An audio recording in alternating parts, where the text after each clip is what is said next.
आप सबको जय मसीह की। Bible stories Hindi YouTube channel पर आप सबका स्वागत है। आज मैं आपको 10 आज्ञाओं के बारे में बताने वाली हूँ, जिसका वर्णन आपको निर्गमन की पुस्तक और उसके 20 अध्याय में 1 वचन से लेकर 17 वचन तक देखने को मिल जाएगा। इससे पहले प्रियो कि हम वीडियो को शुरू करें, आप हमारे Bible stories Hindi YouTube channel को सब्सक्राइब करना और बेल आइकन को दबाना ना भूलिएगा।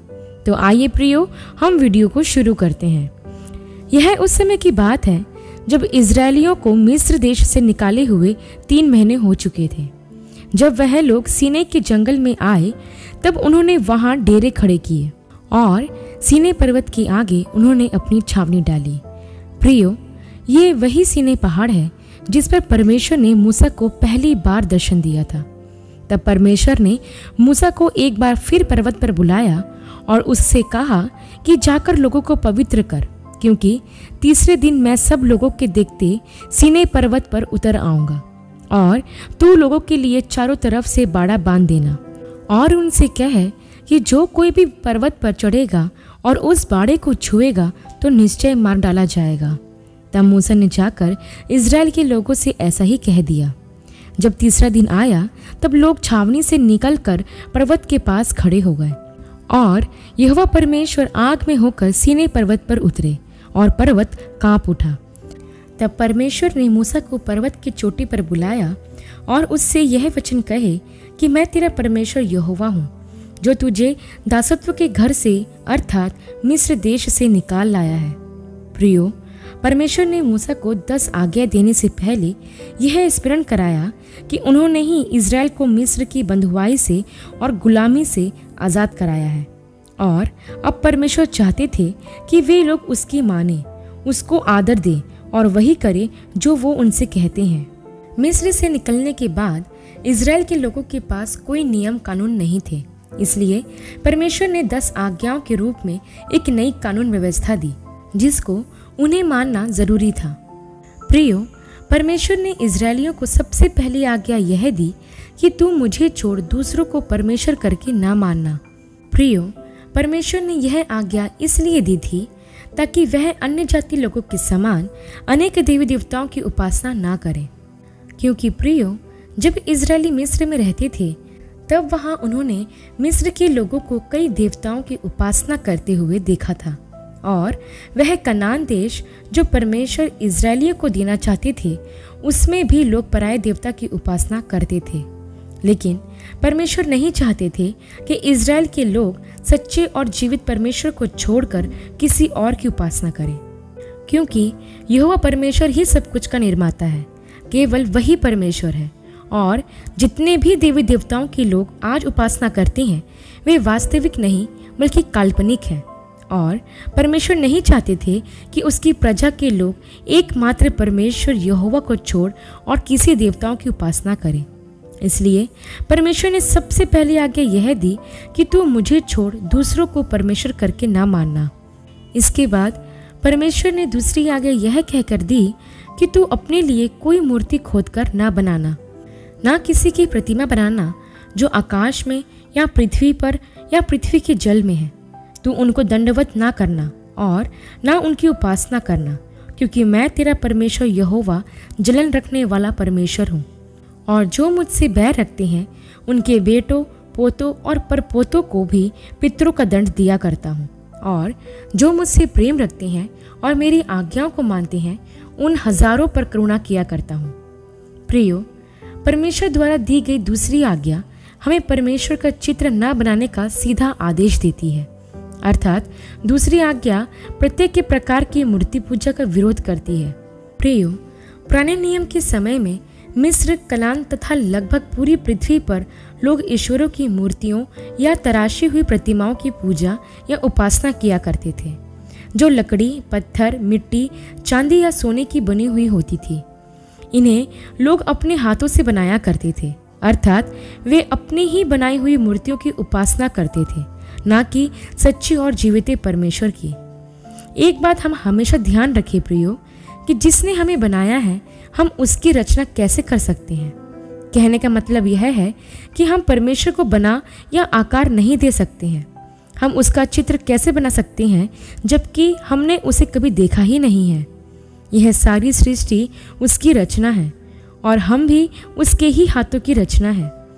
इसलिए प्रियो, परमेश्वर ने हमें मना किया है कि हम किसी भी प्रकार की मूर्ति बनाकर उसकी उपासना ना करें। हम सभी मनुष्य हैं और मनुष्य ही रहें। स्वयं निर्माता ना बने और ना ही उसके स्तर तक पहुंचने की कोशिश करें।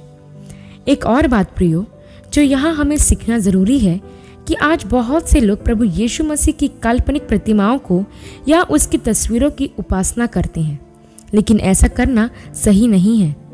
प्रभु यीशु मसीह मारे गए, गाड़े गए, लेकिन वह तीसरे दिन मृतकों में से जी उठे और वह आज भी जीवित है।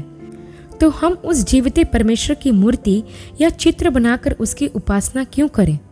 वह परमेश्वर तो किसी मूर्ति या चित्र में नहीं, परंतु हमारे मन में वास करता है। प्रियो, हमारा हृदय उसका निवास स्थान है। वह हाथों की बनाई हुई किसी भी वस्तु में नहीं रहता है। इसलिए प्रियो, हमें प्रभु यीशु मसीह की मूर्ति के सामने भी नहीं झुकना है, क्योंकि वह मूर्ति सिर्फ एक मिट्टी का ढांचा है। और दूसरी आज्ञा हमें इसलिए दी गई कि हम मूर्ति पूजा के हर एक पाप से बचे रहें, क्योंकि हमारा परमेश्वर मूर्ति पूजा करने वाले लोगों से घृणा करता है। हम उस परमेश्वर की उपासना करें जो कल था, आज है और सदा तक रहेगा। हम उसे पत्थरों में नहीं बल्कि अपने मन में खोजें, क्योंकि वह आपके निकट रहने वाला आपका परमेश्वर है। तो मैं आपसे पूछती हूँ प्रियो, कि आप किसकी उपासना करोगे? जिसने आपको बनाया है उसकी, या आपने जिसको बनाया है उसकी?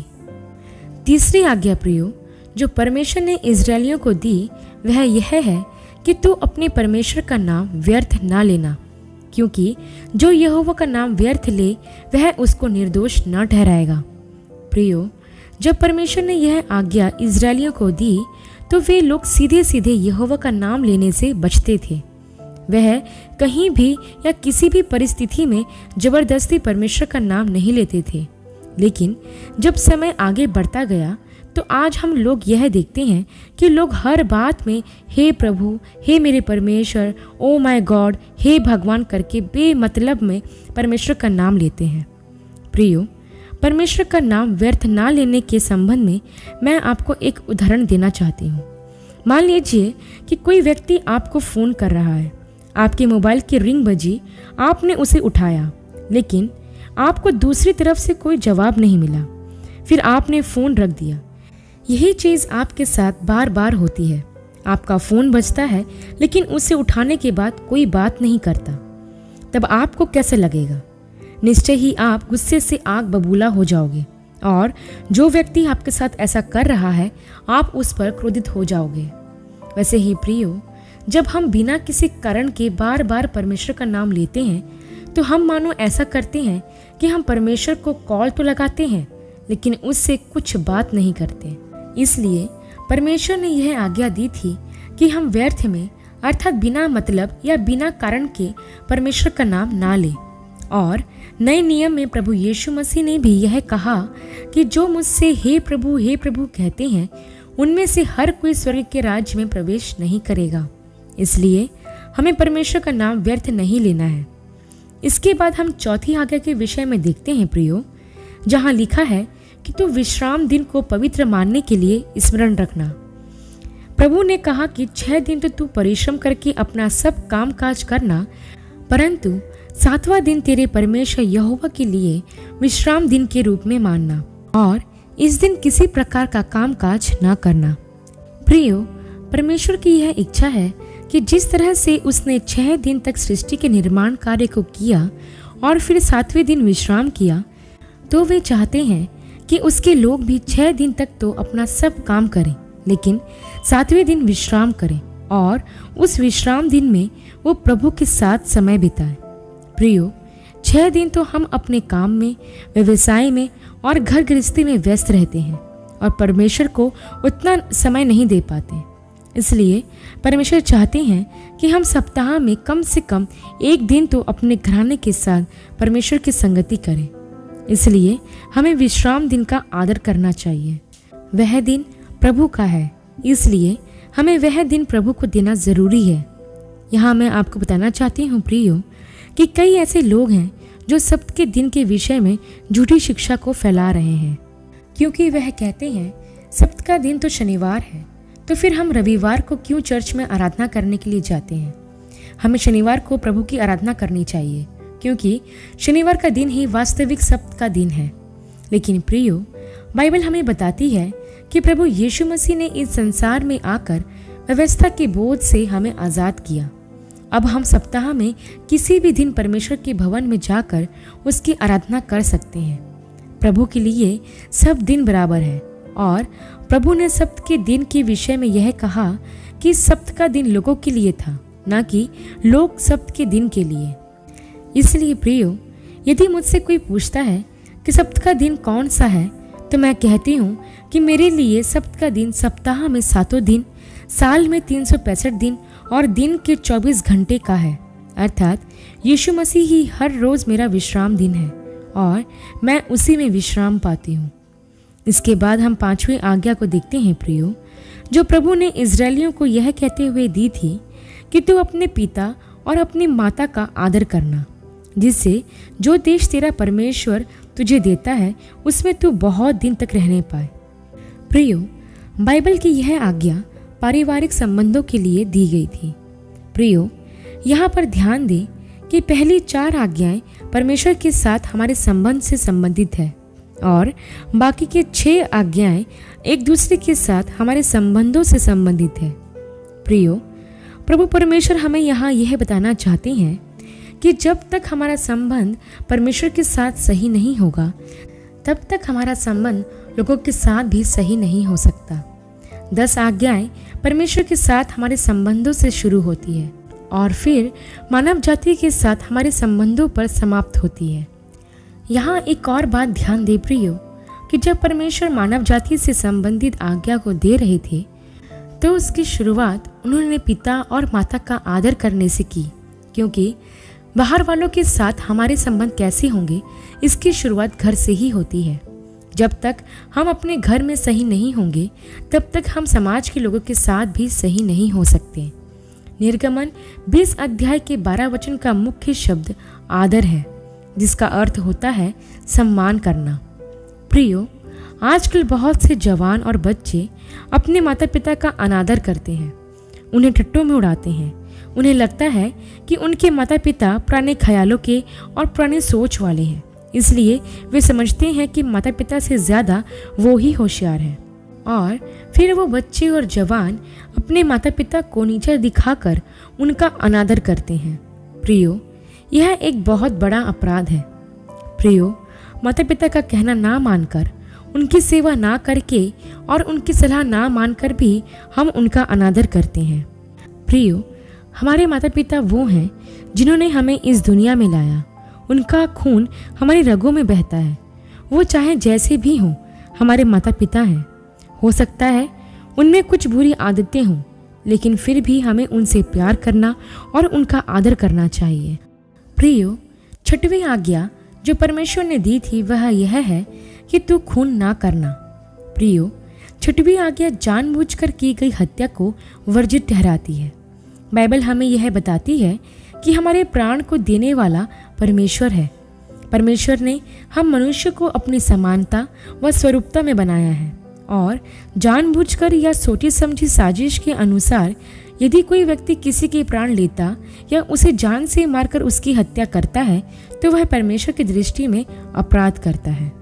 अब यहाँ मैं आपको एक बात बता दूं प्रियो, कि 6वीं आज्ञा कि तू हत्या ना करना, इसका संबंध व्यक्तिगत नैतिकता से है। जैसे यदि कोई व्यक्ति ईर्ष्या, जलन, द्वेष, क्रोध, नफरत या दुश्मनी के कारण किसी की हत्या करता है, तो यह पाप है। लेकिन अगर कोई युद्ध में या अपने जीवन या परिवार की सुरक्षा के लिए हत्या करता है या किसी देश के कानून के तहत किसी दोषी को मृत्यु दंड की सजा दी जाए, तो यह अपराध नहीं है। ध्यान रखिए, 6वीं आज्ञा का संबंध मनुष्य के नैतिक जीवन से है। नए नियम में प्रभु यीशु इस आज्ञा को और भी स्पष्ट कर देते हैं, यह कहते हुए कि यदि हम अपने भाई पर क्रोध भी करते हैं तो यह दंड के योग्य है।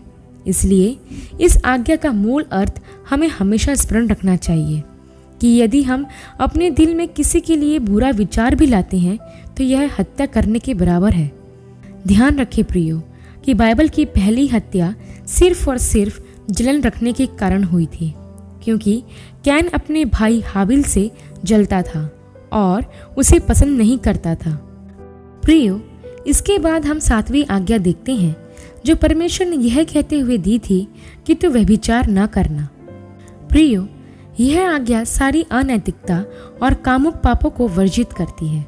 व्यभिचार अर्थात अपने जीवन साथी के साथ विश्वासघात परमेश्वर की दृष्टि में इतनी घृणित है कि पूरी बाइबल इसके खिलाफ है। परमेश्वर ने विवाह को पवित्र किया है, और यदि कोई व्यक्ति, चाहे वो स्त्री हो या पुरुष, यदि विवाह के बाहर या विवाह से पहले किसी अन्य के साथ संबंध बनाता तो यह परमेश्वर की दृष्टि में जघन्य अपराध है। बाइबल हमें यह बताती है कि विवाह सब में आदर की बात समझी जाए, इसलिए हमें अपने विवाह का आदर करना चाहिए और अपने जीवन साथी से कभी विश्वासघात नहीं करना चाहिए। यदि कोई ऐसा करता है तो वह परमेश्वर की दृष्टि में दोषी ठहर चुका। प्रियो, इसके बाद हम 8वीं आज्ञा को देखते हैं, जो यह बताती है कि तू चोरी ना करना। प्रियो, बिना किसी की अनुमति के वह चीज़ लेना जो हमारी नहीं है, यह चोरी है। चोरी एक सामान्य पाप है। जेल में बंद अधिकतर लोग इसलिए जेल में हैं क्योंकि उन्होंने चोरी की है। यहाँ तक कि छोटे बच्चे भी चोरी करते हैं और यह उन्हें सिखाया नहीं जाता। लेकिन 8वीं आज्ञा हमें यह सिखाती है कि चोरी करना गलत है। प्रियो, जब हम चोरी करते हैं तो परमेश्वर क्रोधित होता है और उसका क्रोध भड़कता है। प्रियो, चोरी करने से शर्म और अपमान मिलता है। धोखा, झूठ और बड़े बड़े पाप होते हैं। हमें कानूनी दंड का सामना करना पड़ता है, इसलिए हमें किसी भी प्रकार की चोरी नहीं करना है। हमारे पास जो है, जितना है, उतने में ही खुश रहें। अपनी मेहनत से परिश्रम करके कमाया गया थोड़ा सा धन परमेश्वर की ओर से आशीषित होता है, लेकिन बेईमानी करके या धोखा देकर बटोरा गया बहुत सा धन सिर्फ दुख का कारण होता है। हम हमेशा यह याद रखें प्रियो कि हम मनुष्य को धोखा दे सकते हैं, लेकिन परमेश्वर को नहीं। इसके बाद हम 9वीं आज्ञा देखते हैं प्रियो, जो यह बताती है हमें किसी के विरुद्ध झूठी साक्षी नहीं देना है। प्रियो, प्रभु यीशु ने कहा है कि शैतान झूठ का पिता है, और जब हम झूठ बोलते हैं तो बिल्कुल शैतान की तरह कार्य करते हैं। प्रियो, बाइबल हमें बताती है कि परमेश्वर सच्चे लोगों से प्रसन्न होता है, लेकिन झूठ बोलने वालों से घृणा करता है। यदि हम हमेशा झूठ बोलते हैं और झूठी गवाही देते हैं तो हम परमेश्वर के नहीं, लेकिन झूठ के पिता शैतान से हैं। प्रियो, आपने यह चीज़ तो देखी ही होगी कि एक झूठ को छिपाने के लिए एक के बाद एक कई झूठ बोलने पड़ते हैं और हम अपराध पर अपराध करते जाते हैं। इसलिए प्रियो, झूठ का सहारा ना ले, क्योंकि झूठ आपको कैद कर लेगा, लेकिन सत्य आपको आज़ाद करता है।